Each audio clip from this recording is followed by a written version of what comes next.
Welcome back, everybody. This is Eric here with Iraq Veteran 8888. Today, we've got another Gun Gripe episode for you. This one's going to be a doozy. We're going to be diving into gun snobbery and personal defense snobbery. This might be kind of a cool concept. May not be what you think it is, so give us a little bit of your time. We'll have some fun with this one. I've got a couple of special guests with me here today. This is Josh and Josh with Black Diamond Guns and Gear. Make sure you go over and subscribe to their channel. Check them out. Great couple of guys. They came down to do some filming with us, so we thought we would dive into a couple of Gun Gripe episodes. I'd definitely like to take a moment to thank the kind folks at Sonoran Desert Institute for supporting Gun Gripes. They've got some wonderful gunsmithing programs. I know some of you guys got GI Bill. You can get that GI Bill working for you, get you some higher education in the firearms technology world. Definitely a great group of folks to look into for your gunsmithing needs in terms of higher education. All right, so gun snobbery. When we say gun snobbery, what are we really referring to when it comes to people protecting themselves? I mean, is it safe to say that people, all people have the right to self-preservation and should have the tools available, right? Exactly. To make that happen? I think that if you are like, oh no, you're not carrying a Glock 19X or you're not carrying a H&K or something like that, oh, well, you're just a turd. Well, that's not necessarily the case because you can literally go to any pawn shop, and a lot of times you can go to gun stores and buy police trade-ins and all that kind of stuff. We got a couple examples here today talking about some of the stuff that we have personally found at these places. And they're well underneath the money that anybody's willing to pay for a Gucci Glock or anything like that. That's right. Will definitely protect you in any way that you need to do. Yeah.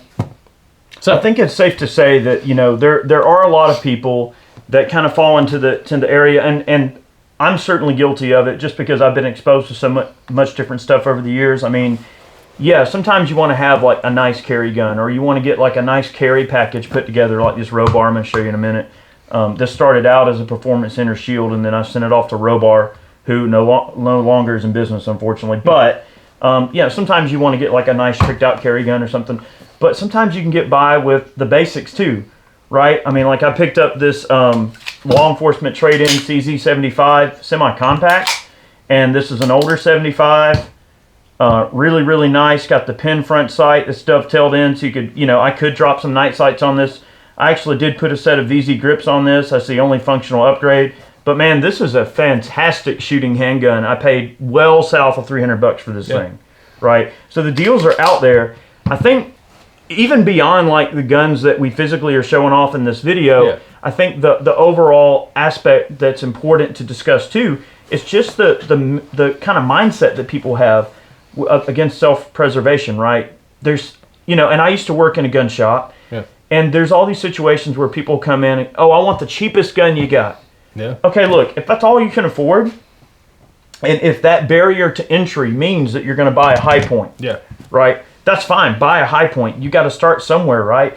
If you like nice cars, right, you're not going to go, all right, give me a Lamborghini right out the gate. No, you're going to drive a Prius for a while, and then you're going to upgrade to this or that, and then maybe one day you might have that dream car, right? But you got to start somewhere. But you can't look at it like, oh, well, I don't have $1,500 to spend on an H&K, so therefore, you know what? I'm not going to buy a gun. I'll be honest with you. I don't have anything in my arsenal that's $1,500. I mean, I don't look at it as that way. I look at it as a tool, something I may use, or God forbid if I have to use, that I just don't spend that much on them. I mean, at the highest thing I'm going to spend is I'm going to buy a Glock 19 or whatever, which would be $500 maybe.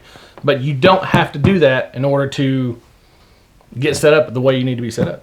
I mean, recently you've been to pawn shops and stuff and found a 19X for under $400 or something, right?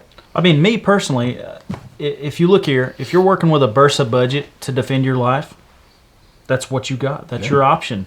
This will defend your life just as good as an H&K, a CZ, any of the other firearms. I mean, this is not a bad option. We were talking about earlier, you said that stuff happens within like 7 rounds or something like that, right?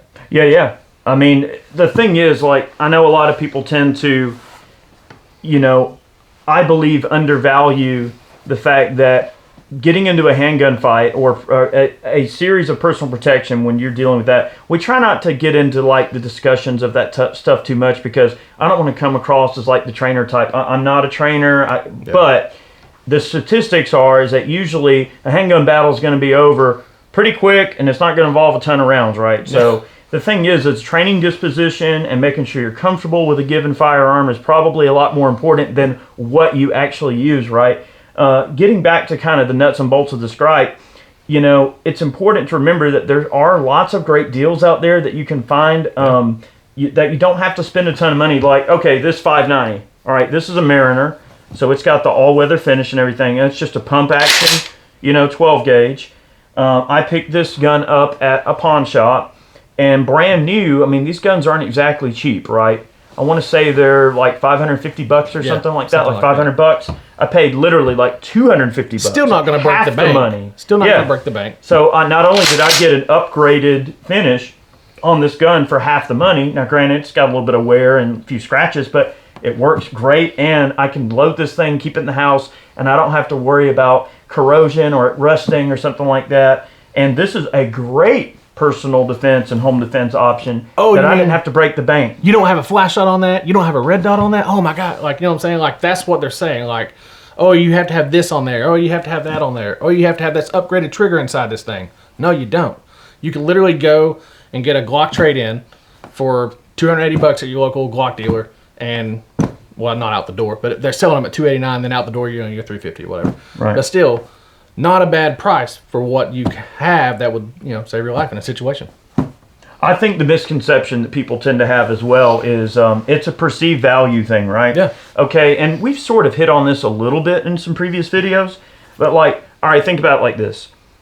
The same person that would say, oh, that $500 shotgun or that $550 or $600 handgun is too expensive and I can't afford it, right, is the same person that's going to go to Best Buy and buy an iPad for $1,500. Yeah. Or they're going to buy a TV for $1,000. You know, and it's sort of, I think it comes down to like the perception of what you actually need or want. Like, it's needs and wants, right? So people are going to have their laptops and their flat screen TVs, and they're going to have their iPads and their newest iPhone, and they're going to have whatever gadget or gizmo or car part. Like, I know a lot of people I know personally that are really into cars. Yeah. And they'll buy that spoiler or that fancy light kit or that light bar. Or they'll buy that bumper or whatever, and they'll spend gobs of money on it. If they could just simply associate the value of protecting himself with a quality gun over having the best LED light bar or the newest sidestep kit for their truck or their camper top. And we're all guilty of it, right? Like, we get into this sort of thing, like, Americans tend to be very consumerism based. Like, we want to consume. We want to, we want to buy things. We want it now.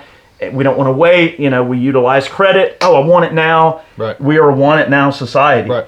The thing is that there's this entry point and a barrier of entry to being a gun owner, so that basically some people don't associate the benefit of owning the gun with the financial obligation it requires to be a gun owner. And I think that one of the things that makes our country so amazing is that we are a country where a person that doesn't have a lot of money can go into a shop, and if they're savvy, can get a great gun and protect themselves for not a heck of a lot of money.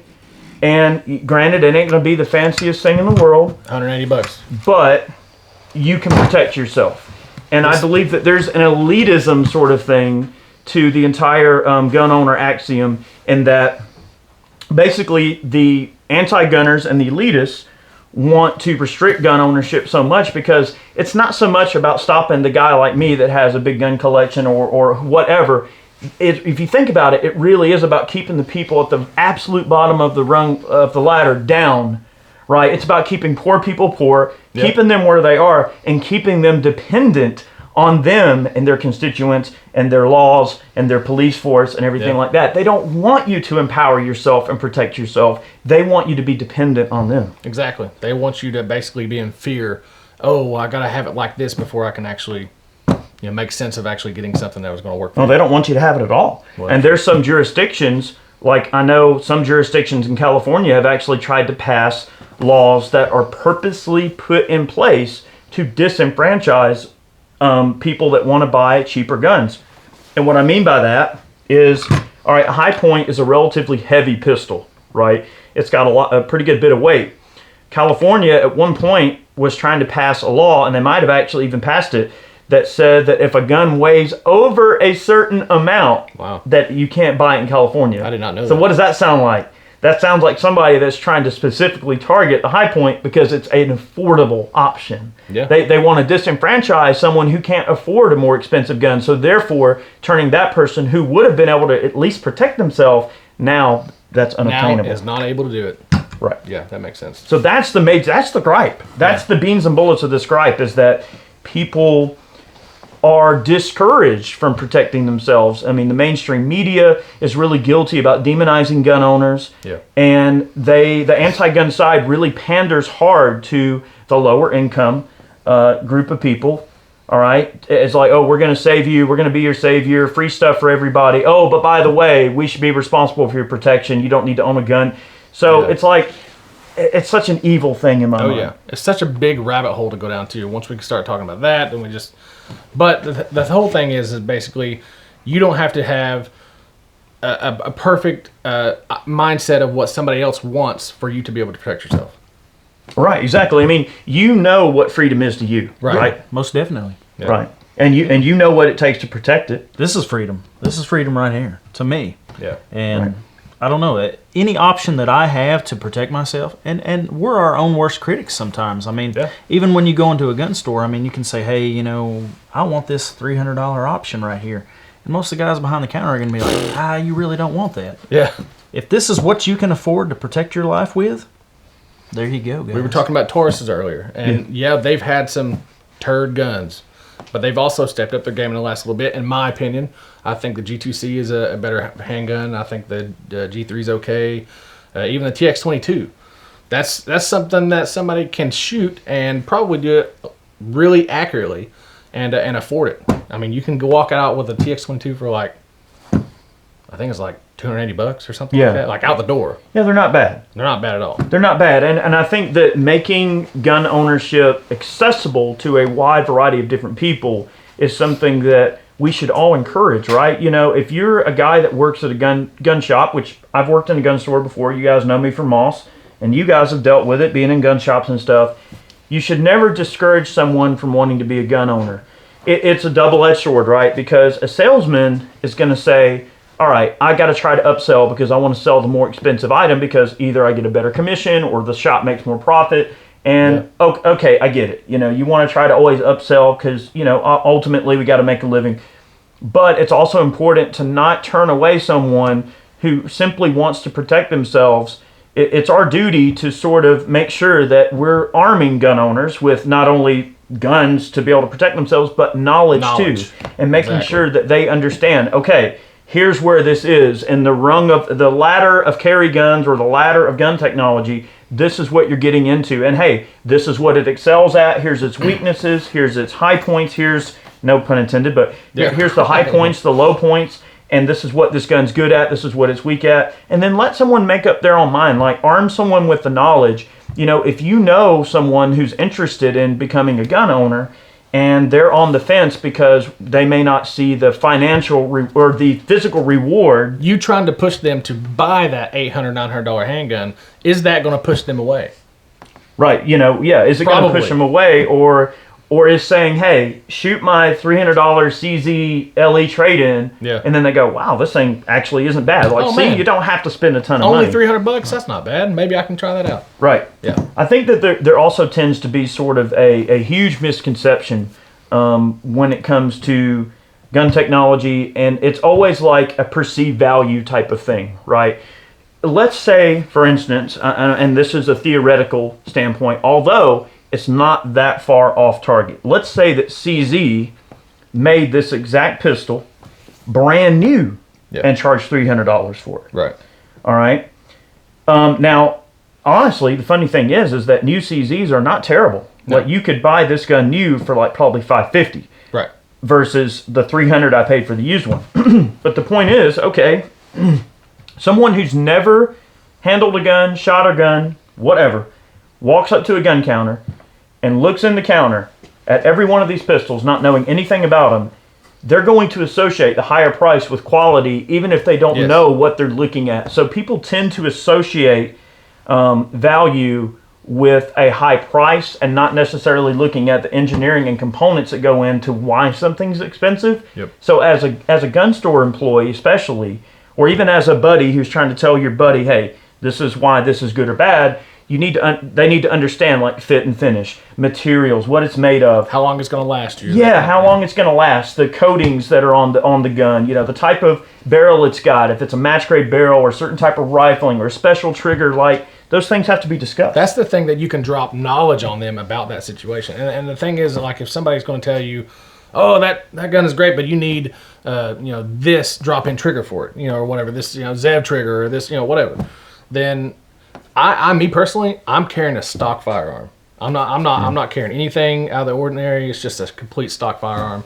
And that's the way I intend to do it, just because that thing is going to shoot just as well as anything else. I agree. As long as you practice with it and you're accurate with it, what's the problem? Yeah. Agreed. I think that the way that I treat carry guns, and this is getting off on a little bit of a different territory than what the bare bones of this gripe is, but I like to take a standard gun, generally speaking, a standard gun. Like if I'm going to carry a Glock, I'm going to take a 19 and I'm going to leave the stock trigger in it. I'm going to put a set of night sights on it, and that's going to be it. Call it good. Yeah, you don't have to spin an arm and a leg to make it John Wick before you can carry it. Well, and I think that also there is a misconception where people want to turn it in. They see John Wick or something, they want to buy the John Wick pistol, thinking that the skill set is going to come along with it. Yep. And really, all you have is a really fancy toy that you can't work. But don't get me wrong, like they're awesome to get like a nice tricked out gun and everything. Yeah. But you've also got to have a basis of skill set to improve upon. Okay, if you start out with a stock gun, shoot some groups, put 1,000 rounds through it over the course of a few months or whatever you need to do, shoot it, play with it, clean it, then try out a tricked out gun. Then you go, oh wow, I shot X amount better, and then that gives you a bit of a bedrock there to go off of, or a basis. It goes back to, would you rather carry a $1,600 gun or pay $300-400 for a gun, pay so much for some ammo and so much for some training? Yeah, there's certainly a lot of different ways to look at it, and I think that as you get into advanced gun collecting, which I'm gonna say, little Josh, okay, so you collect a lot of oddball guns. Yes, I sure do. Right. I don't know how to go about that, because I collect a little bit of everything. Now, would it hinder me from owning something like this? No, it definitely wouldn't, because I know, like you said, the engineering, the fit and the finish that went into taking one of these firearms and owning one of these firearms. There's not very many weapons manufacturers out there that I would not own, because they're all good firearms.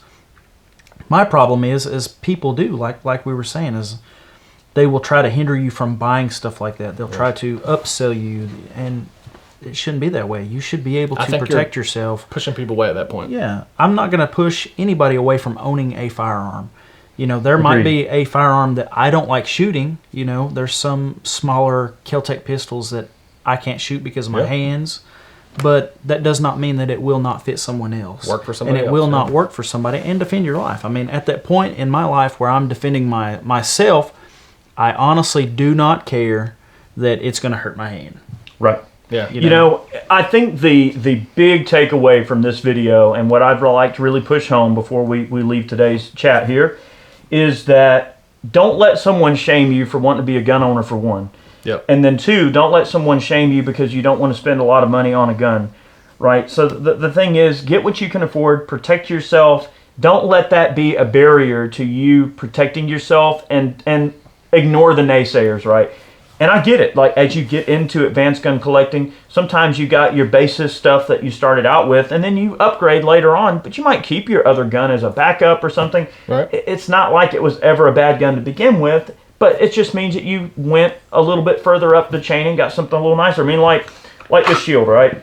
A basic shield pistol, you can get a standard shield pistol for well south of $300, especially with like the rebates. I upgraded to a Performance Center model. Sometimes you can buy them with things. Exactly, right. So like this is more or less a standard shield, but it's just had the ported barrel and the night sights and everything. And then I went one step further and I sent this gun out to Robar to have their Robar texture added to the frame and their special coating on the slide and everything. And this is a great carry gun. I mean, yes, it is pricey, but the bare bones technology in the gun started out really basic. Stuff that you buy as combos though that come with an AR or something like that too. That you can buy those for $280 all day long, and they're just regular shields, and that's probably one of the most comfortable handguns to carry, and it's under $300 all day long. Right. With mail-in rebates. And then stuff. speaking of the shield, you brought me one of your newer type of holsters that you came up with. Why don't you explain? Give a shameless plug here. So and tell 'em about the basically, holster. this is what we call the fat guy holster. Now, I think that everybody, I know all about that. well, you can see who invented them. So basically, I think that everybody, whether it be skinny or fat, would be more comfortable with this holster carrying it appendix style. And the reason for that is because it goes further down in your pants than a regular appendix holster. Now, a lot of people, when they carry appendix, they want to be able to get a really good purchase on it as far as like having their hand all the way around the grip. And that's fine. And if it's not for you, that's great.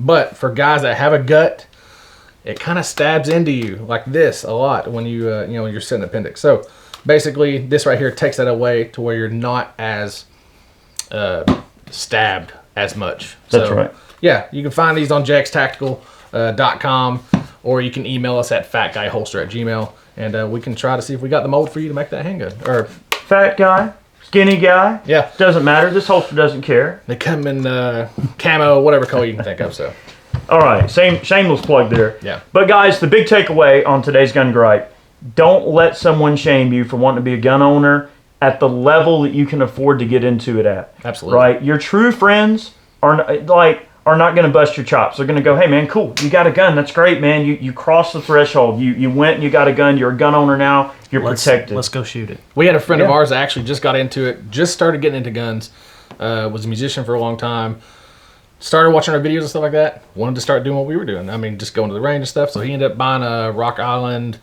38 special, something Like a like small that. snub-nosed 38. Nothing It was to made it. by Rock Island. Shot terrible, but it is what it is. It actually ran pretty good as far as him getting out there and trying to get experience shooting it. So when that came down to it, he then wanted to buy a P80 afterwards, which is pretty cool because then he stepped up. He just got into, what I'm saying is he got into something small and something less, and then he built up afterwards. Some things tend to be sort of a stepping stone type of item to get into, right? There's always going to be an entry-level product for everything in society. It doesn't matter if it's guns, cars, cutlery, kitchen knives, consumer electronics.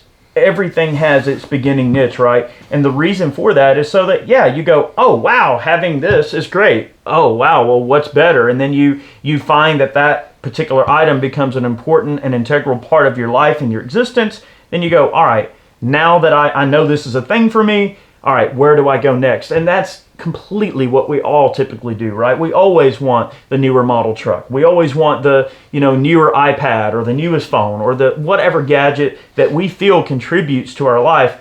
The big takeaway is just making sure that you see the value of something for what it is and not so much what it costs. Ignore the price and look more at what you're actually getting, and price something based on the value it adds to your life, and then spend accordingly to the value that it is adding to your life. And in this case, protecting your literal life. Yeah, 100% agree with that. Yep. Look, want to take a moment definitely to thank you guys for coming down and doing some videos with us. So make sure you go on there and subscribe to Black Diamond Guns and Gear. Great couple of guys here. Little Josh and Big Josh. Josh and Josh. Josh Squared is fine. That's Josh Squared. That's We've heard that should be the name of our channel, Josh Squared.